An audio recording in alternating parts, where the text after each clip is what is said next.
सबसे पहले तो आपका स्वागत है हमारे programme. Thank you. Tarun Kaur Dhillon से हार्डकोर का सफर कैसा रहा आपका, क्या क्या एक्सपीरियंसेस रहे? सफ़र तो मैं कहूँगी अच्छा ही रहा। There was good times, bad times, वो तो कभी खुशी का कभी गम तो होता ही रहता है। पूरी सीखने को बहुत मिला, बहुत अक्ल आई, बहुत विजडम आई, बहुत एक्सपीरियंसेस रहे। स्ट्रगल तो अच्छा होता है बिकॉज जहाँ मैं बैठी हूँ मैं नहीं बैठी होती, मैं कहीं और होती। सो जो भी भगवान करता है अच्छा करता है।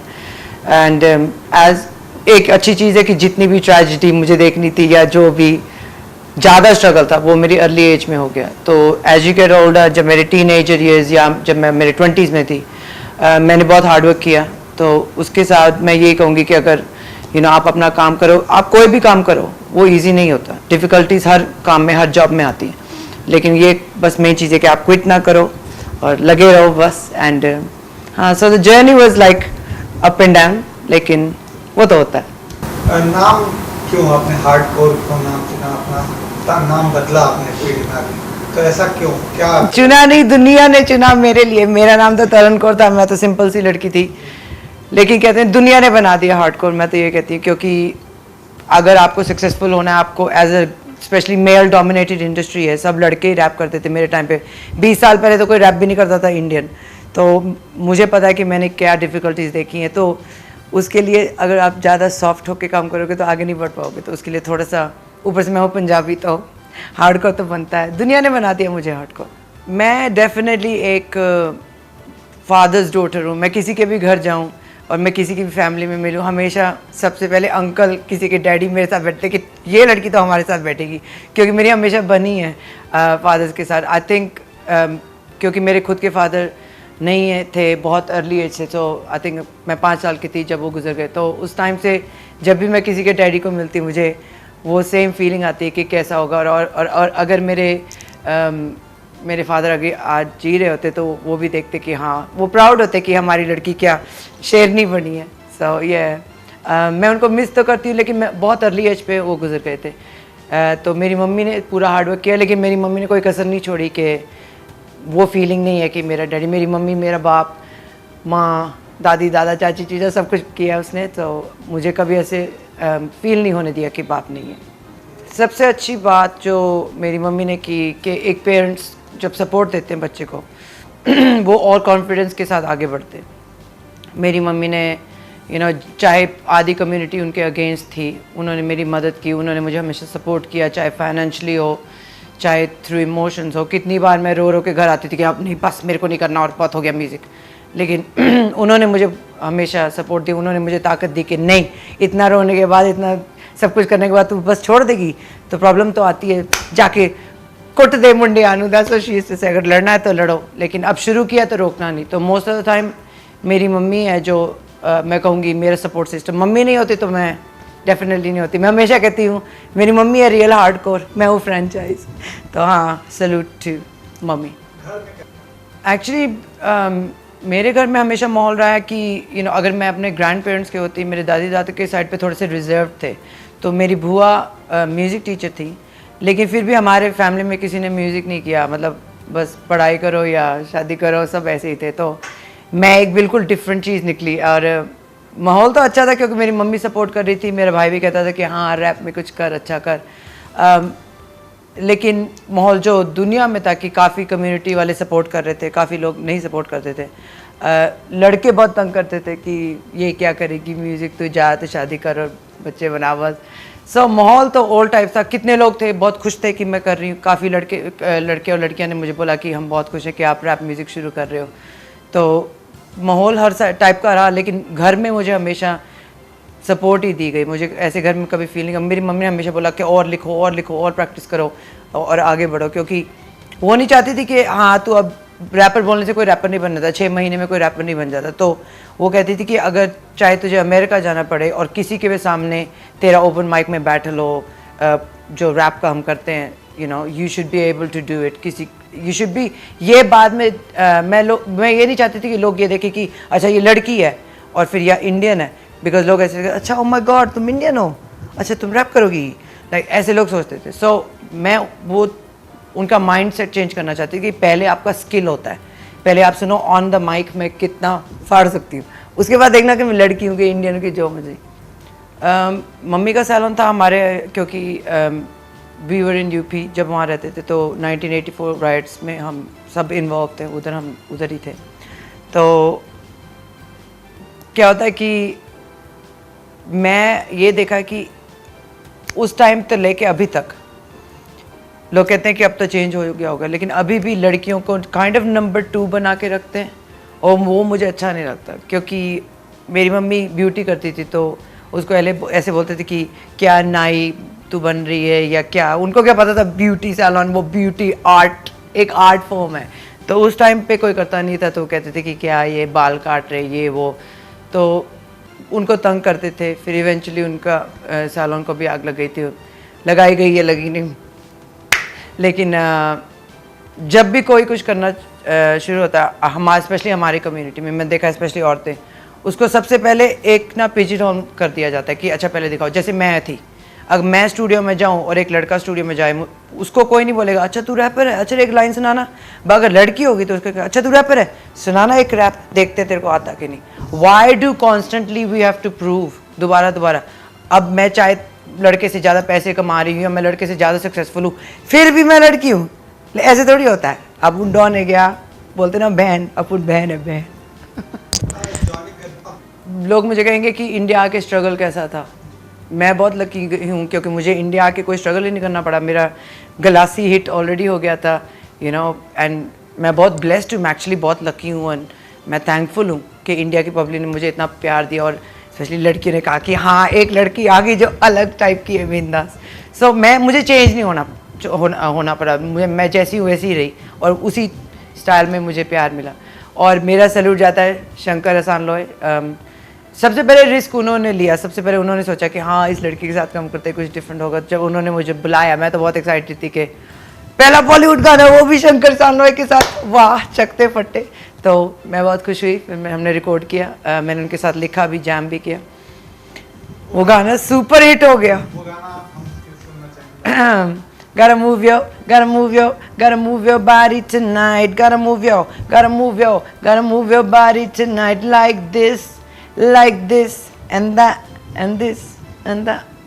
वो पल जो मेरी लाइफ में आया था, वो आया था कि जब मैं इंडिया आई और you know move your body बड़ा बिग सॉन्ग हो गया, हिट हो गया, सुपर हिट हो गया। तो उसके बाद you know I work with Vishal Shekhar, Pritam sir, Pritam da के साथ मेरे को इतना मज़ा आया। मतलब मोस्टली मेरे सबसे ज़्यादा गाने हमने रिकॉर्ड किए हैं कि उनका मेरा स्टाइल बहुत मैच करता है। मुझे अच्छा लगता था कि वो कैसे मुझे फ्रीडम देते कि हाँ कुछ जाके फाड़ू लिख, तो उनके साथ बहुत मज़ा आया। लेकिन टर्निंग पॉइंट वही था कि मेरा प्लान था अमेरिका जाने को और कुछ और करने का, और भगवान ने मुझे बॉलीवुड भेज दिया कि जा अपने देश में जा, जिधर तेरा जन्म हुआ था उधर जाके अपना म्यूज़िक कर।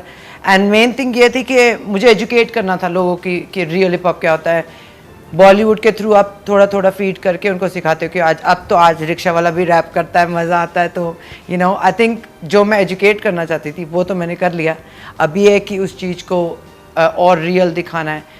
काफ़ी आप म्यूज़िक सुनोगे कि हाँ मैंने खुद कितने गलासी के गाने लिखे या दारू के गाने लिखे, लोग बोलेंगे, लेकिन हमेशा कुछ अलग देने की कोशिश की। और उस टाइम पे किसी का दिल नहीं दुखाया, किसी को हर्ट नहीं किया, किसी को लो नहीं कराए, कुछ वल्गर बातें नहीं की। सो उसमें ये चीज़ है कि हिप हॉप जो है वो ओरिजिनली इसलिए होता था क्योंकि आप लोग अपने स्ट्रगल के बारे में लिखते थे। अब ये है कि तेरे पास कितनी बड़ी गाड़ी है, कितनी वीडियो में लड़कियां हैं, कितनी सारी चेन्स हैं, वो तो मैं भी पहनती हूँ। हमने किया था बहुत गाने किए, किस्मत कनेक्शन हमने किया, मिस्टर हीरो किया।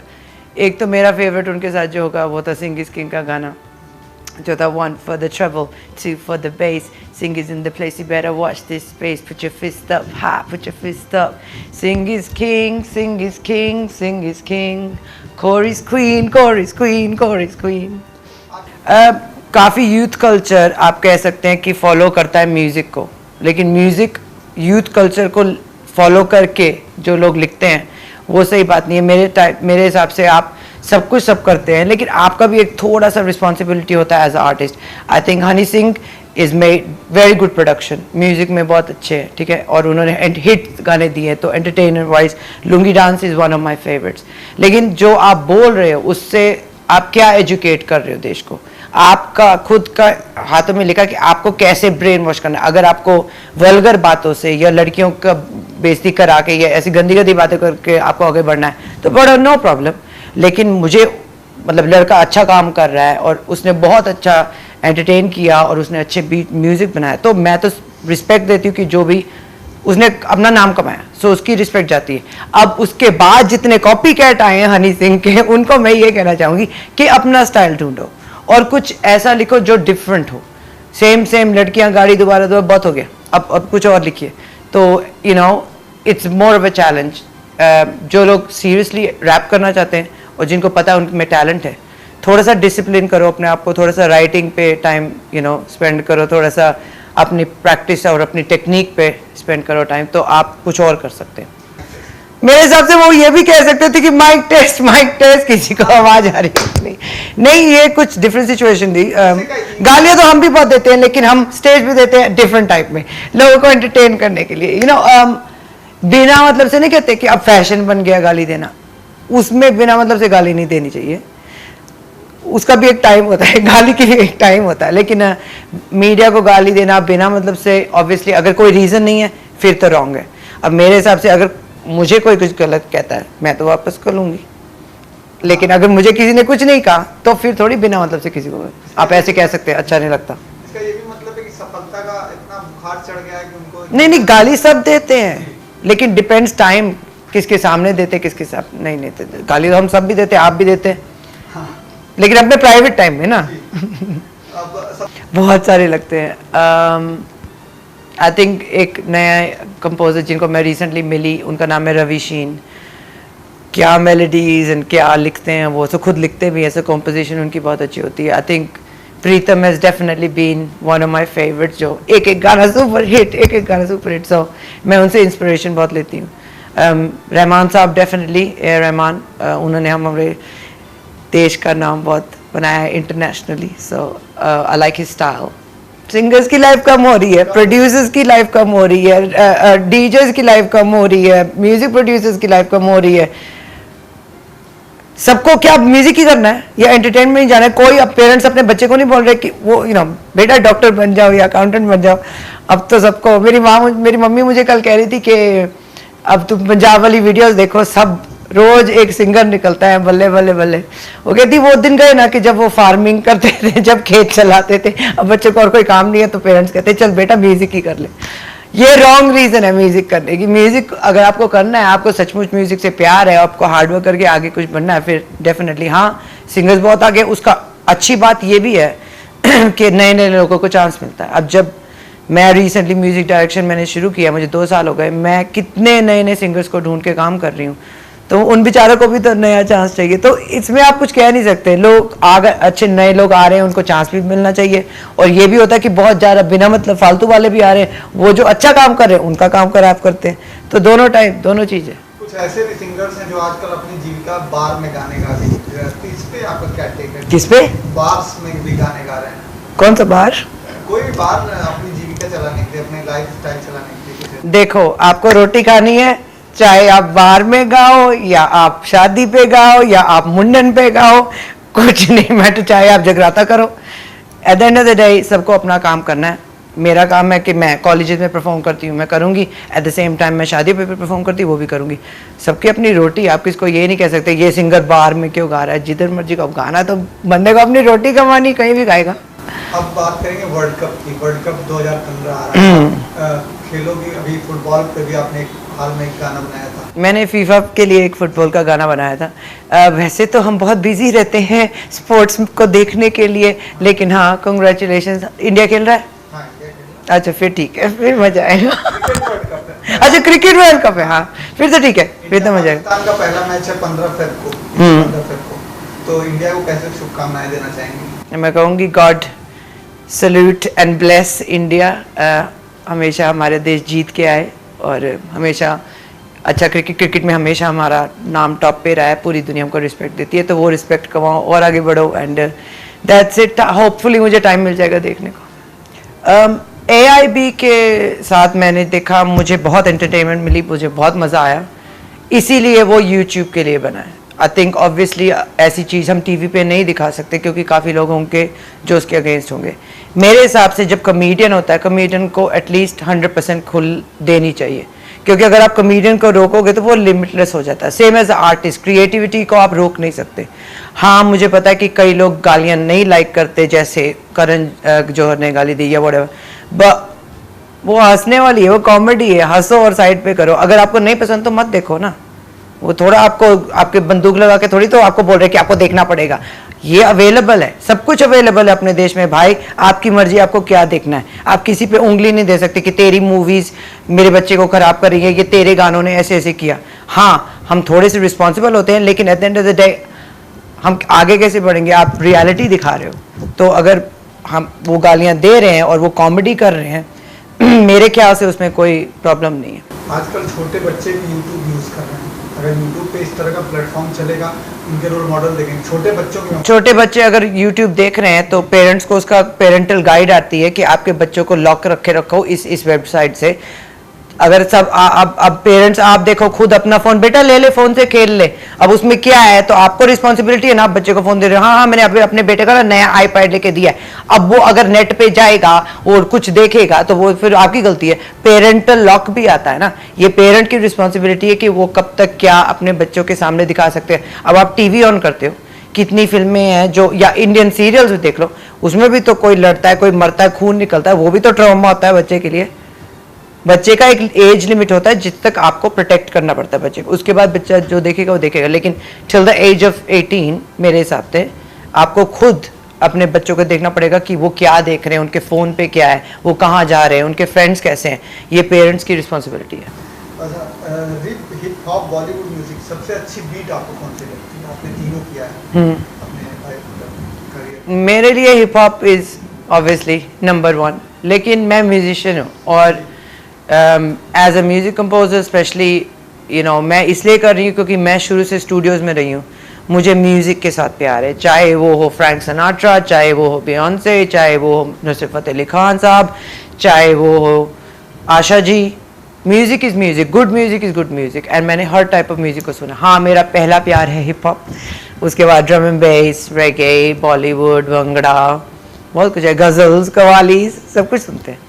तो अब मैं फुल टाइम म्यूज़िक डायरेक्शन कर रही हूँ, अब मैं कंपोजिंग ही कर रही, तो म्यूज़िक डायरेक्टर अब नया ऑन द सीन, देखिए कौन आ गया है।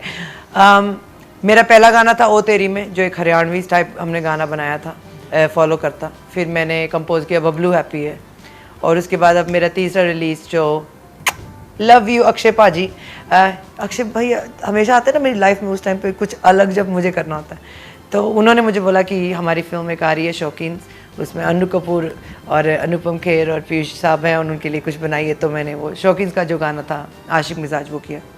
And I have lots of songs coming 2015, देखते हैं, रब दी मर्जी, हमारा अच्छा साल होगा। मैं सुना नहीं पाऊंगी क्योंकि हश हश, शौकीन का सुन देते हैं। ओके, फेल किया था मैंने यूनिवर्सिटी क्योंकि बहुत बिजी था मैं करने में आशिकी, मेरा नाड़ा है ढीला ये जानते सभी, फिर भी आज भी बिजी हूँ करने में आशिकी। अरे अब तो बंदी देख के ही समझ लेता हूँ बात को, आएगी कि नहीं आएगी घर पे वो रात को। आशिक मिजाज, आशिक मिजाज, आशिक मिजाज हम यो। ए वुमेन एम्पावरमेंट, आई थिंक सबसे पहले लिस्ट पे मेरा नाम आना चाहिए, औरतों के लिए महिला पावर। 2015 हो गया, देखो 2015 में हम रह रहे हैं और अभी तक ऐसी स्टूपिड प्रॉब्लम्स हम फेस कर रहे हैं कि लड़कियों को ऐसे नहीं करना चाहिए, और ये या रेप हो रहा है या वो हो रहा है या वो क्या हो रहा है मेरे को समझ नहीं आता। अगली दुनिया इतनी तरक्की करी, हम अभी तक उस चीज़ के लिए लड़े कि लड़कियों को स्कूल जाना चाहिए कि नहीं। पागल हो गए हो, वेक अप। गांव में जाओ, इंटरनेट है, फोन है, लेटेस्ट फोन है, फरारी की गाड़ी है, लेकिन ये कौन ठीक करेगा? मतलब जिस सड़क पे आप जा रहे हो साथ में गाय होगी, साथ में फरारी होगी, साथ में बस होगी, कब चेंज करेंगे हम देश? हम सबको पता है, जनता को अब सब कुछ पता है, सबके पास इंटरनेट है, लेकिन कोई नहीं खड़ा होता, कोई यूनिटी नहीं रखता। अगर हम इकट्ठे कुछ करेंगे, स्पेशली जो मोदी साहब ने जो बोला है कि हम सफाई का जो है वो बहुत ज़रूरी है। हमारे देश में सैनिटेशन की इतनी प्रॉब्लम है, सबसे पहले उसको ठीक करना चाहिए। तो मुझे नहीं पता, हम तो लगे हैं उस टाइम से, जब से मोदी साहब आए हैं मैंने देखा है चेंज तो हो रही है, मतलब ज़्यादा, मैंने क्लीनिंग तो थोड़ी सी देखी है, लेकिन मीडिया को दिखाने वाली अलग चीज़ होती है, एक्चुअली करने में अलग चीज़ होती है। सड़कें ठीक करनी पड़ेंगी, मतलब गाड़ियाँ ख़राब होती हैं या बस कहीं जा रही, एक चीज़ होती है कि एम्बुलेंस, मतलब कोई मर रहा है तो आप कभी हॉस्पिटल तो पहुंच नहीं पाओगे। तो ये जो छोटी छोटी चीज़ें हैं हमको ठीक करनी पड़ेंगी। बहुत कुछ करने वाला है, लेकिन मेरे हिसाब से थोड़ा सा जब से मोदी जी ने टेक ओवर किया है, मतलब एंटरटेनमेंट तो बहुत आ रही है, उनकी तो म्यूज़िक वीडियो भी बनेगी, मुझे फ़ोन कर लिया, ठीक है, हम हिप हॉप गाना करेंगे। लेकिन we need to make a change. मैं प्रे करती हूँ कि भगवान करके ये सब जल्दी हो और सड़कें ठीक हो जाएं और पॉवर्टी कम हो और सफाई हो जाए, ताकि लेस बीमारियां कम हो, और ये सब कुछ बहुत ज़रूरी है। I think education very important for villages, जो लोग अफोर्ड नहीं कर पा रहे। यूके में हम जब रहते हैं उधर फ्री एजुकेशन होती है, चाहे कोई भी कहीं भी कोई, चाहे आप जितने अमीर हो या गरीब हो, सबको सेम क्लास में सेम स्कूल में जाते हैं। तो आई थिंक फ्री एजुकेशन बहुत बहुत बहुत ज़रूरी है, उसकी तरफ हमको थोड़ा सा सोचना चाहिए। एंड फ्री हॉस्पिटल्स, कितने लोग हैं कि नहीं अपना इलाज कर पाते क्योंकि उनके पास पैसे नहीं होते। तो आई थिंक ये दो चीज़ें मेन जो बेसिक चीज़ें हैं उनको हमको फिक्स करना पड़ेगा, तो ऑब्वियसली देश आगे बढ़ेगा। नहीं, वो मैं जो भी देश के बारे में सोचती हूँ, मुझे प्रॉब्लम ऊपर से रखती है, जब से जहाँ वहाँ सब कुछ ठीक होगा, फिर उसके नीचे उसके नीचे उसके नीचे सब कुछ ठीक हो जाएगा। हम बोलते हैं पुलिस वालों को बेचारे की कोई गलती नहीं होती क्योंकि उनके ऊपर कोई कुछ और बोल रहा है, फिर उसकी कोई गलती नहीं होती क्योंकि उसके ऊपर कोई और कुछ बोल रहा है। तो मेरे ख्याल प्रॉब्लम जो है जो वहाँ से शुरू होती है और सबसे नीचे से, वो दोनों को सॉर्ट आउट करना पड़ेगा हमको आगे बढ़ने के लिए। मैं अपनी तरफ से यही देश को एक मैसेज देना चाहूँगी कि खुश होके जियो। हमारा जो देश है, हमारा इंडिया, उसकी रिस्पेक्ट करो, एक दूसरे की मदद करो, यूनिटी रखो और सफाई रखो। प्लीज़ प्लीज़ डस्टबिन मत चोरी करो जो सड़क पे लगा रहे हैं, उनको कूड़ा फेंकने के लिए, आपके चोरी भंगार वाले को बेचने के लिए नहीं है। Thank you.